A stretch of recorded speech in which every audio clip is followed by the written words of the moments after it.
You know who's Captain America and joining us right now because I'm now giving him this nickname and not calling him Swanson? It's former Toronto Blue Jay, recently retired pitcher Erik Swanson. Thank you for joining us today, Captain America.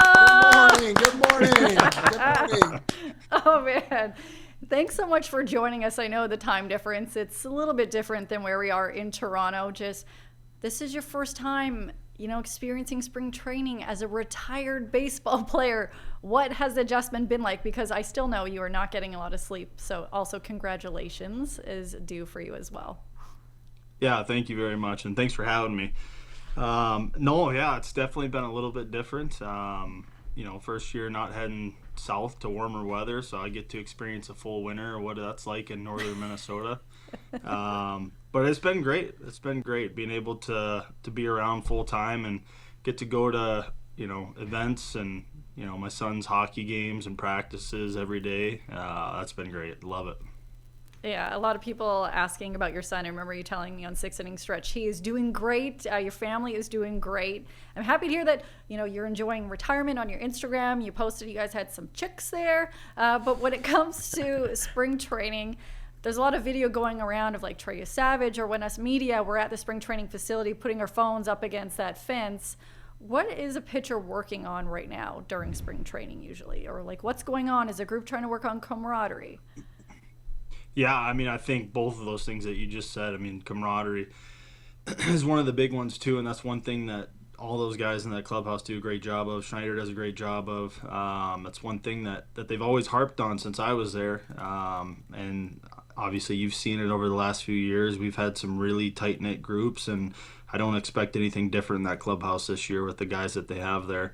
But as far as pitching, I think even as hitters too, I think you're trying to just piece together everything that you just worked on in the off season. A lot of these guys are really dialing in pitches, being able to throw bullpens to their catchers again, having some eyes on them from behind, and then facing hitters again. Getting that competitive,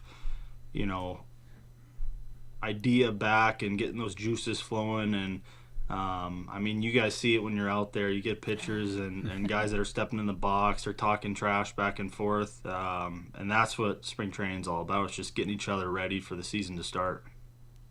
And then there's, those first live BP sessions where you're scared to maybe hit one of those, one of those hitters as it came up. Do you have a story where you hit somebody? Yeah, I think it definitely depends on who's in the box and who you are.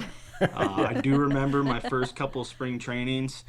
I remember facing Adrian Beltre. I think it was my first spring training when I was with Texas, and I wasn't in big league camp.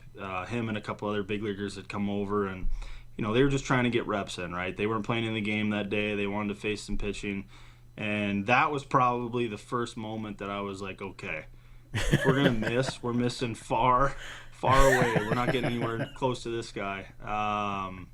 But yeah, it's fun to be able to face some of those guys as younger players, and then when you just start getting back into big league camps and you're there year after year, then it just becomes fun, right? There's so much trash talk going on in the clubhouse amongst guys back and forth. Guys that maybe played against each other in the past who've got homers off of them, guys who punch each other out. That's usually when that stuff comes out is spring training, when you're getting to face your own teammates.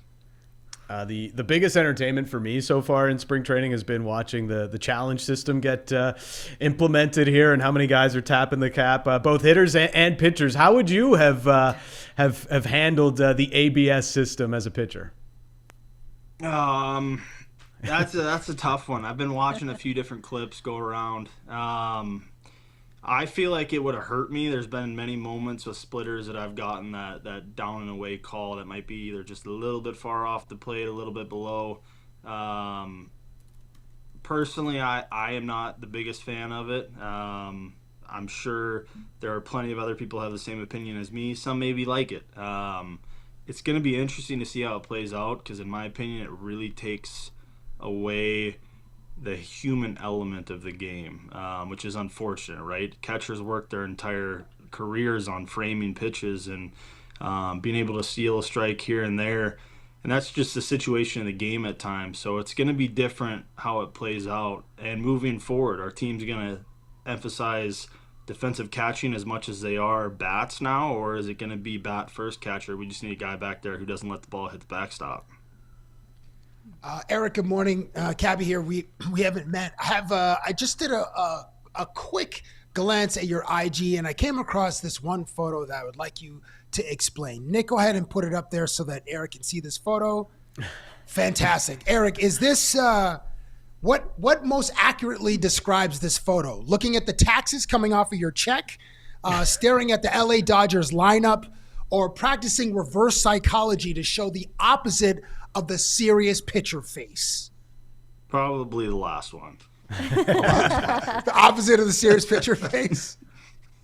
Yeah, I think that was picture day, just having fun with it, and social media nowadays, it's fun to show fans a different side of players. So it's cool that some guys have taken a liking to that. Some guys not so much, but that was something I always enjoyed. Did you ever actually put on that face where you're just kind of like smiling sort of goofily at someone versus what they'd expect to see, which is an intimidating stare before you unlock, one of those sliders? Probably a few different times, I'm sure, yeah. I wonder how Beltre would have felt, because he seems to be a pretty serious guy. Whenever, his teammates would touch his hair, my guy would just go, volcanic or whatnot. Which batter are you happy to never face again? And why is it Shohei Ohtani? I'm trying to think back on my matchups against him. I think I got him a couple times. I think he maybe got me once or twice as well. I don't know. That's tough. There's been many players I've faced that have been pretty uncomfortable at bats. Guys that are just can be scrappy at times, and guys that are just really hard to put away. I don't know. That's a tough one to think about, because I'm sure there's a long list of them. I looked up when I mentioned Shohei was he went 4 for 7 against you. Didn't get a knock.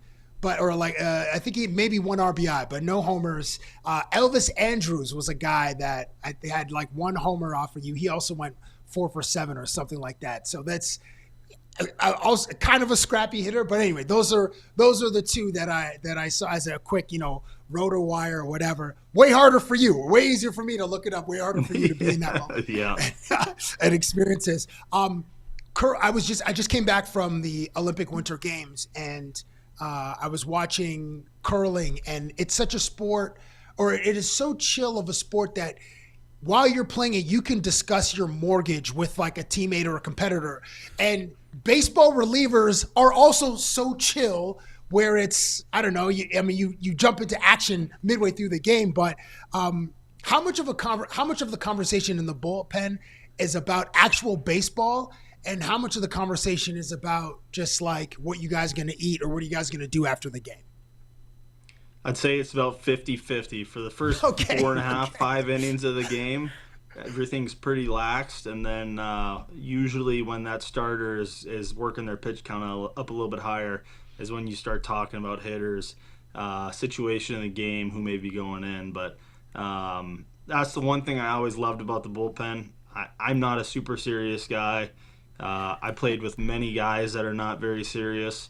It's a good time. It's a good time to get out there and just kind of keep things loose. And, it's a good opportunity to show some of those younger guys, too, that it's not always serious. It doesn't have to be cut and dry, and have some fun with it. And when it's time to lock it in, lock it in.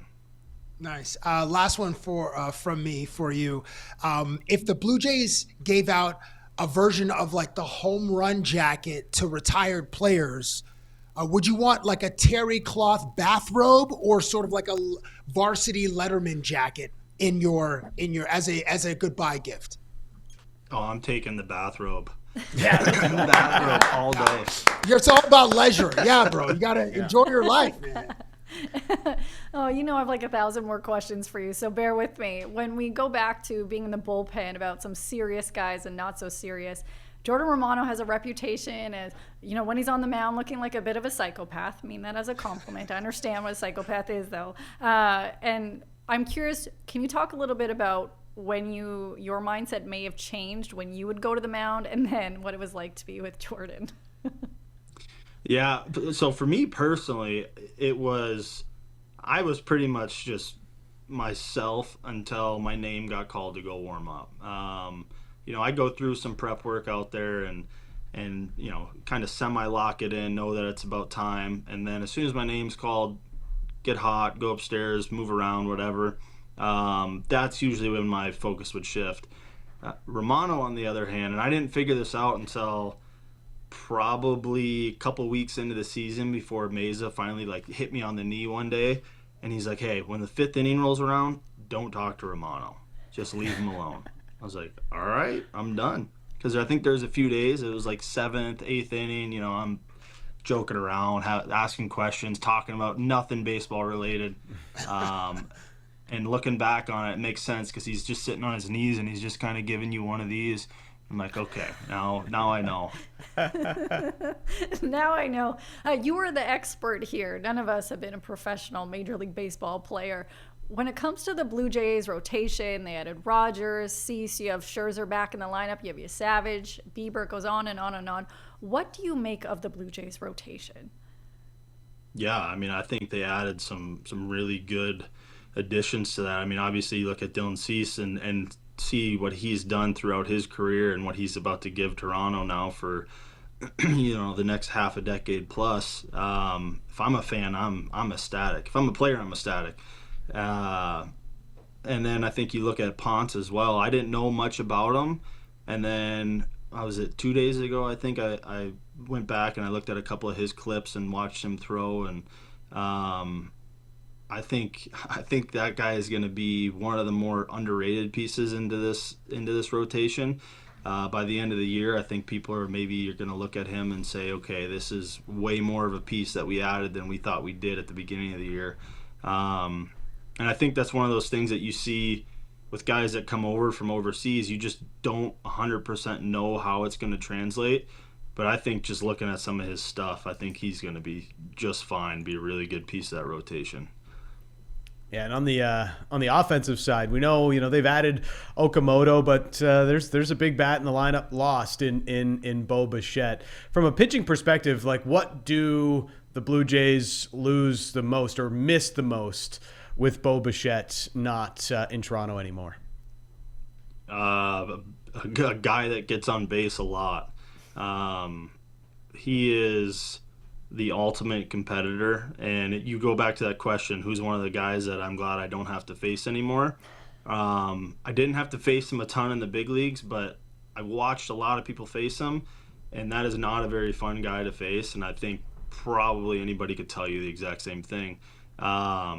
But that guy just gets on base. He's one of the hardest outs in the big leagues.